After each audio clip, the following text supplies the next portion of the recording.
book reading of Clinical Application of Respiratory Care by Barry A. Shapiro, Ronald A. Harrison, and Carole A. Trout. I'm your moderator and narrator, Uriel Riley. Peace, YouTube. All right, here we go. October, we're here. Yes. We're in the 17th chapter. All right, here we go. Part 50. Let's go. Got stuff to do. It's been a beautiful day. Had a wonderful meditation. Thank you so much to Lorianne Speed.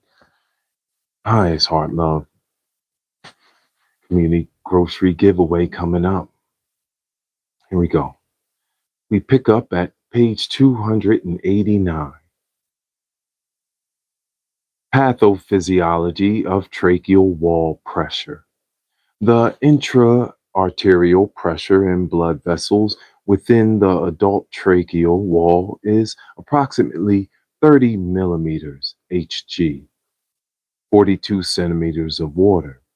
The venous end of the capillary bed has a perfusing pressure of approximately 18 millimeters Hg, 24 centimeters of water. These pressures are similar to airway pressures normally reached during positive pressure ventilation.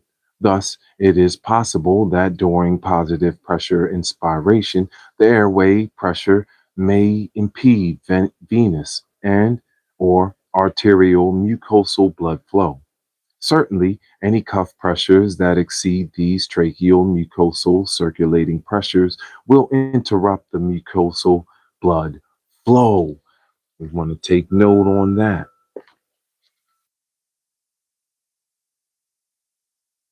In the normal adult, it is reasonable to conclude that 1. Pressures on the tracheal wall in excess of 30 millimeters Hg will completely stop arterial capillary blood flow. 2. Tracheal wall pressures in excess of 18 millimeters Hg will cause venous flow obstruction. And 3.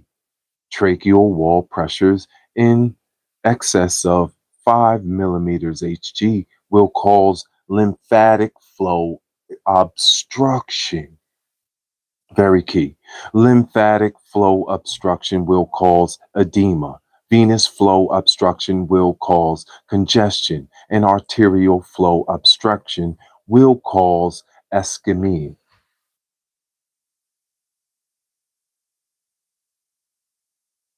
Ding! We have to put a pin there. You heard it. All right, here we go. Welcome, YouTube. Peace to the live book reading starting off October. Here we go.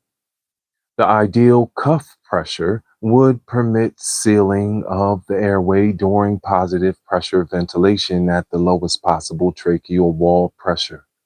It seems reasonable to assume that if cuff pressure do not exceed 15 millimeters Hg, 21 centimeters of water, arterial and venous flow would be present throughout the ventilatory cycle. Pressures below 5 millimeters Hg, 7 centimeters water, would allow even lymphatic flow and avoid edema. Obviously, any condition decreasing the perfusion state will potentially embarrass blood flow to the tracheal mucosa. Peace, you too. Thank you so much for the likes and subs. We're pushing towards 600 on this peaceful part of YouTube where we read books and learn from masters. Thank you so much for being here and reading with us. Numerous in the middle of page 289. Numerous attempts have been made to document the day-to-day changes that occur in the tracheal mucosa when subjected to increased pressures. These studies are primarily in dogs, and there is question as to how applicable the findings are to man. We believe that a reasonable correlation can be made by combining the dog study findings with the observed in man through the fiber optic bronchoscope, with the subject on positive pressure, assuming a normal perfusion state and uninfected trachea and cuff pressures in excess of 50 millimeters Hg, the following events usually occur. 1. Within 24 hours, mucosal edema and arrhythmia redness can be seen with varying degrees of interrupted capillary blood flow. This edema and congestion appear uniform throughout the mucosal area subjected to the cuff pressure. Now, we've seen this before when the pressure is too high and you're squeezing too tight. That's what will happen. Thank you so much for being here and reading books with us. Hi, it's Hard Love in this peaceful part of YouTube where we read books and learn from masters. I'm Master Fitness Trainer Uriel Never Riley. Thank you so much for the likes.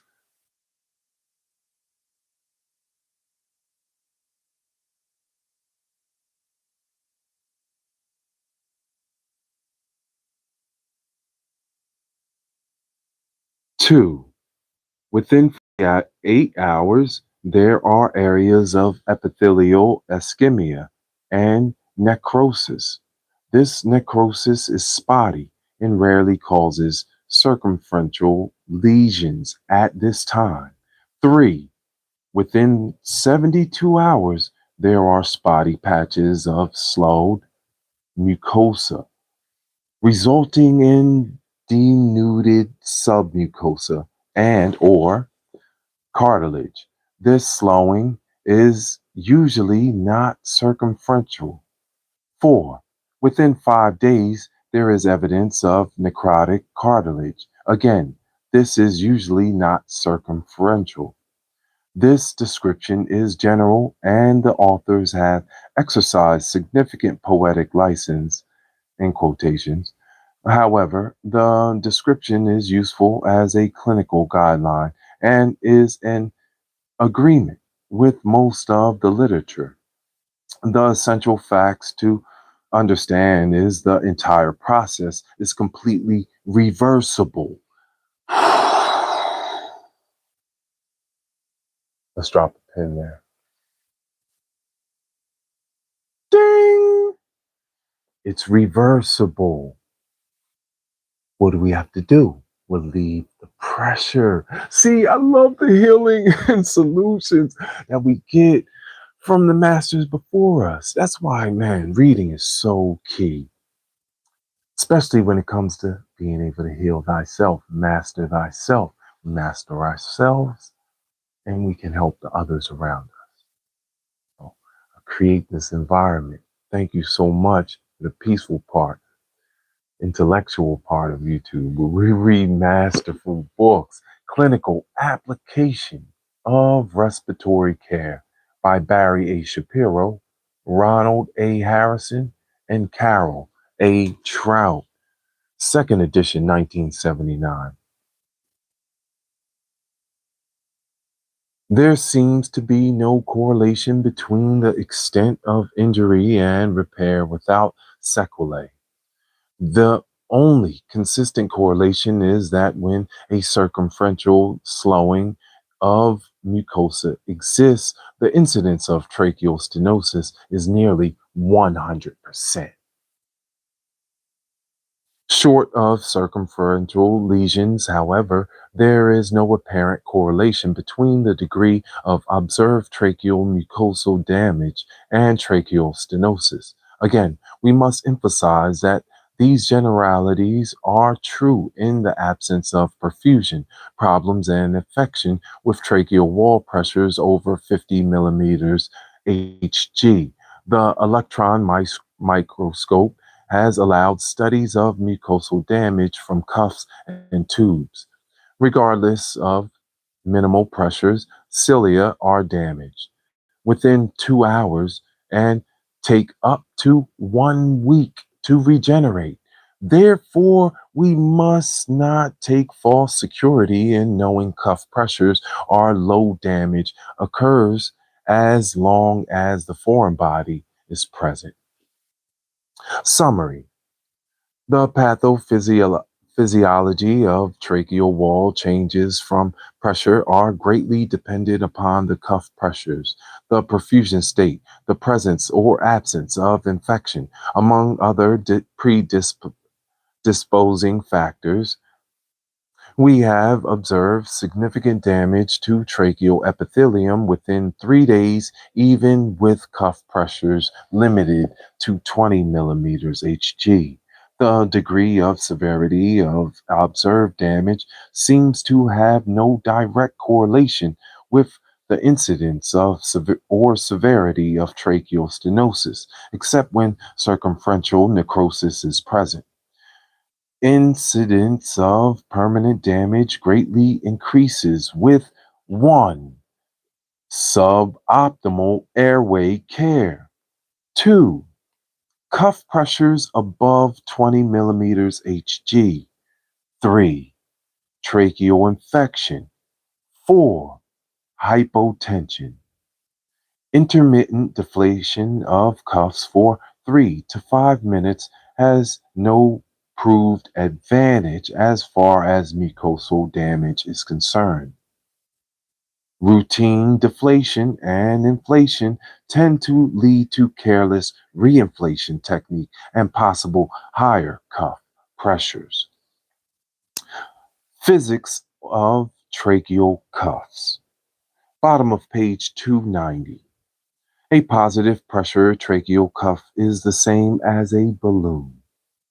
As a volume of air is introduced into the cuff, the elastic forces of the balloon will be overcome and the cuff will expand.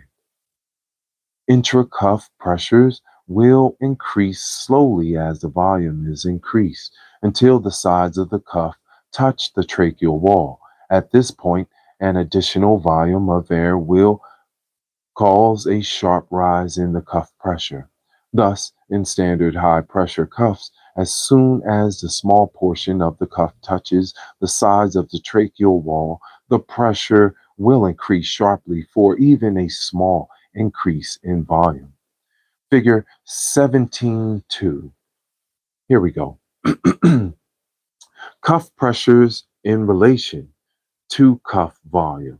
As you see, the pressure in the cuff is on the vertical and line, and the volume in cuff is on the horizontal line. Page 291 at the top. Thank you so much for reading books, being here with us. Part of the book lovers community, we appreciate highest heart love to all of you. Clinical Application of Respiratory Care by Barry A. Shapiro, Ronald A. Harrison, and Carole A. Trout. So you see the bar graph there. And it says, figure 17.2, cuff pressures in relation to cuff volume. The drawings represent standard high pressure cuffs. Point A represents 1. Point where standard high pressure cuffs make contact with the tracheal wall, or 2. The point where high residual volume cuffs become fully distended and are in contact with the tracheal wall, which means that they're touching. Peace. Highest heart love. Thank you so much. Thank you, part of the book lovers community. Highest heart love, live from the light here in LA. Thank you so much for reading books with us. Clinical Application of Respiratory Care. We're in the 17th chapter, Laryngeal and Tracheal Complications. Appreciate all the love. All right, here we go. In high residual volume cuffs, the effects of the elastic forces are extremely low because the material is essentially stretched out. They are designed so that even when they are inflated and in contact with the tracheal wall, in most cases, they will still be somewhat wrinkled and not fully distended. Under these circumstances, the intracuff pressure is equal to the cuff to tracheal wall pressure. This means that for an increase in volume, there will be a small increase in pressure. However, it must be understood that if this cuff becomes completely distended, it may have the same exponential rise in cuff to tracheal wall pressure as high pressure balloons. These physical facts dictate that it is far better to have a high residual volume cuff than a low residual volume cuff. It is generally agreed that it would be optimal to have a high residual volume cuff that could maintain an adequate seal at a resting tracheal mucosa pressure of 15 millimeters Hg. In the author's opinion, it would be ideal to maintain an adequate seal at less than 5 millimeters Hg cuff to tracheal wall pressure. There we go. Yes, that's what we want. Extremely low. Oh, peace, highest honor in the heart low. Thank you. Honor to all our family and friends. Live. To all the light workers, we're here. Reading books live from the light. All right. We're at the top of page 292. Low residual volume cuff. The solution, right? The narrow, low residual volume cuff was standard in respiratory care until a few years ago, of latex or plastic, and characteristics are such that high intracuff pressures, at times exceeding 300 millimeters Hg, are the rule. Cuff to tracheal wall pressures will exceed safe limits by virtue of low residual volume. Tracheal wall contact is quite narrow, and small increments of air added after tracheal wall contact is made cause sharp increases in pressure at the tracheal contact area. Although still commonly used in emergency rooms, it respiratory care because they can be tolerated for only brief periods of time before causing significant tracheal damage. These low residual volume cuffs are commonly referred to as high pressure cuffs. They have no place in modern respiratory care. That's written in all caps. All right, thank you. Peace, peace. Highest heart love. We're getting through this book. We're doing it. We're doing it. I wanted to make sure I come on here. We start new month off, right? Right? Highest heart love. All right, here we go. High residual volume cuffs. High residual volume cuffs are large cuffs made of pliable material which tends to inflate evenly and conform to the tracheal contour. Contact is made with significantly large area of trachea. When properly used, these cuffs produce significantly less tracheal wall pressure than the low residual volume cuffs. They have become known as low pressure cuffs. Floppy cuff. The floppy cuff is typical of high residual volume cuff. It is cylindric in shape and large in diameter, made of latex. It has an unstretched residual volume of 12 milliliters to 15 milliliters. This type of cuff has been successfully modified to disposable tubes of excellent quality. Cuff size. A cuff diameter too small to drape freely on the tracheal wall will assume the characteristics of a pressure cuff.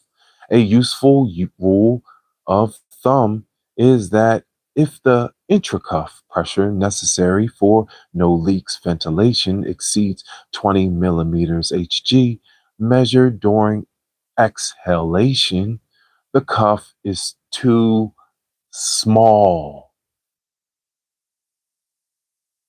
That's why we have the extended cuffs now when we take them off and we make sure that it's just perfectly on and then we apply the pressure, right? But this is for the trachea. Yeah, it's deep. I know. Big vocabulary. I will put it in the description after, we get done with today, as I always do when we upload. I know it's a lot, but I honor you for reading it with us. Hey, masters are always going to be master. That's the lesson, right? So we learn something new every day. His heart love. Tracheal dilation. A common problem in all air blown cuffs is the phenomenon of chasing the trachea, which is seen with positive pressure, no leak ventilation. This occurs because of cuff inflated to seal during peak inspiratory airway pressure is overinflated during the exhalation phase. This inflation results in tracheal dilation. Maintenance of no leak ventilation then requires the addition of another increment of air to the cuff. As the cycle repeats itself, tracheal dilation progresses. The problem of tracheal dilation is not as significant in spontaneous breathing patients because intratracheal pressure changes are minor. The clinical significance of tracheal dilation with no leak positive pressure ventilation is not known. It has been suggested that if dilation is sufficiently prolonged, the result will be lack of tracheal wall tone with loss of sealing effectiveness. This may help account for the phenomenon of aspiration in the presence of cuffed tracheostomy tubes. Tracheal dilation may lead to esophageal compression, which may contribute to the incidence of aspiration, difficulty in swallowing, and ulcerations caused by nasogastric tubes. It would seem reasonable that tracheal perforation at the cuff site would be preceded by dilation or ballooning of the trachea. Obstruction. Another danger peculiar to some high residual volume cuffs is total airway obstruction that occurs if the cuff balloons over the lumen. See figure 16.2 in the last chapter. A cough maneuver, which partially ejects the tube while the cough remains stationary, may be sufficient to produce lumen occlusion. Overinflation may also result in a similar mishap. Middle of page 293. Pre stretched cuffs. Pre stretched cuffs are of historical interest only originally. This was a method of converting a standard plastic high pressure cuff to a high residual volume cuff. There were numerous problems involved with the procedure. It is no longer necessary to pre stretch cuffs since most plastic tubes are now commercially available with a high residual volume cuff. The Shiley tube. The Shiley tracheostomy tube became popular primarily because of features such as disposability, inner cannula, and swivel adapter. The new cuff is of thinner material and has a control pressure valve. This new cuff appears to be a high residual volume, low pressure cuff. The Cayman Wilkinson foam cuff. The Cayman Wilkinson foam cuff utilizes an entirely new concept. A large diameter, high residual volume cuff is composed of polyurethane foam covered by a silicone sheath. When suction is applied to the pilot port, the foam contracts. When the negative pressure is released, the cuff expands until stopped by the tracheal wall. The pilot port remains open to the atmosphere, therefore, the intracuff pressure is ambient. The degree of expansion of the foam determines the mean cuff to tracheal wall pressure. The more the foam is expanded, the lower will be the tracheal wall pressure. As the foam is compressed, the pressure increases. The foam must be markedly compressed to exert more than 25 millimeters Hg tracheal wall pressure.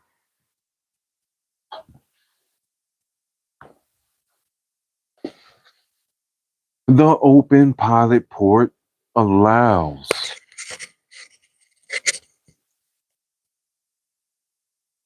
alternate compression and expansion of the foam during the ventilatory cycle. Therefore, when used properly, tracheal dilation is negligible.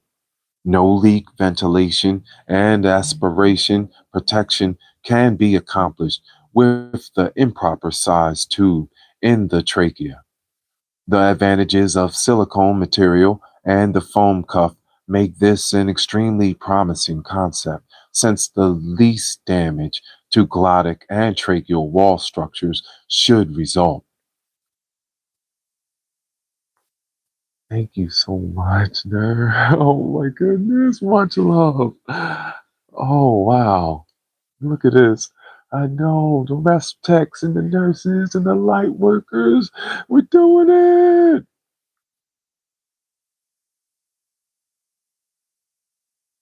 The advantages of the silicone material and the foam cuff make this an extremely promising concept, since the least damage to glottic and tracheal wall structures should result. The Lands tube. The Lands tube is also a recent innovation in artificial airways. It has a high residual volume, cylindrically shaped cuff with a pressure regulating system controlled by a specially designed external balloon, reservoir, and a pressure regulating valve. After air is injected into the external pressure regulating valve and balloon reservoir, the internal pressure of the reservoir and the cuff are theoretically equal. I love that. When used properly, the external reservoir is designed to achieve a pressure of 22 millimeters Hg. It is claimed that large volumes of air can be injected into the reservoir without exceeding this pressure. The valve system between the reservoir and cuff allows air to enter the cuff with ease. And if the syringe is left in the valve, air can go from the cuff to the reservoir freely. However, when the syringe is removed, it is more difficult for the cuff air to re enter the reservoir. As the airway of cuff dilate during the inspiratory phase of IPPV, air tends to move from the reservoir to the dilated cuff. On expiration, the cuff may be unable to empty completely that increment which entered during inspiration. This repetitive process may eventually lead to tracheal dilation.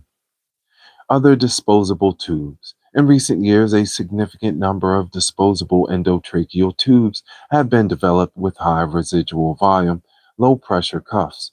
This means that the respiratory care practitioner now has the advantage of utilizing disposable artificial airways with the preferred type of cuff to prevent tracheal damage.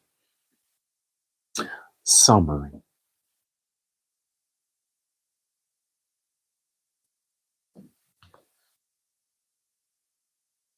We have attempted to present an accurate review of the literature in conjunction with our own clinical observations. The authors recommend that respiratory care practitioners read the joint statement of investigators, inventors, and manufacturers on recommended performance specifications of cuff, endotracheal, and tracheostomy tubes. This paper is an outgrowth of a 2-day symposium held for this purpose. Go! Chapter 17 is complete. We did it! Chapter 17. Thank you so much of clinical application of respiratory care. Happy October by Barry A. Shapiro, Ronald A. Harrison, and Carole A. Trout. Happy Wednesday. Live from LA.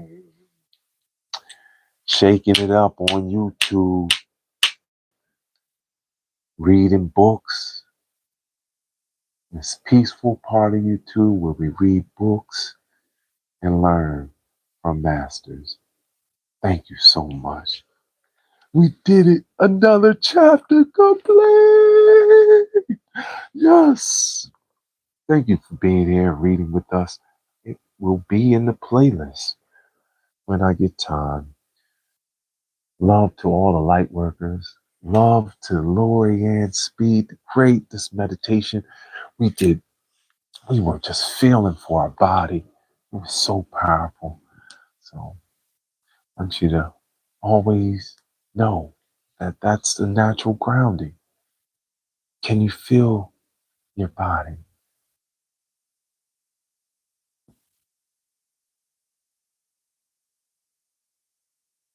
Is there any pressure that you need to release? Just like we were talking about. You can always do it through the breath. That's why we're reading this book.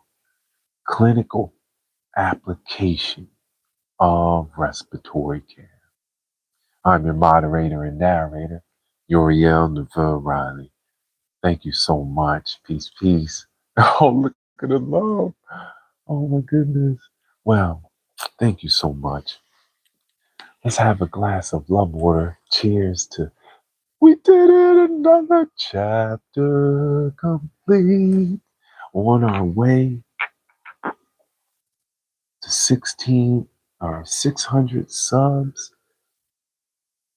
and moving on to chapter 18 when we reconvene. Glass of love water to the people. Love you so much. That's why we do it. We get it done. Love you. Thank you.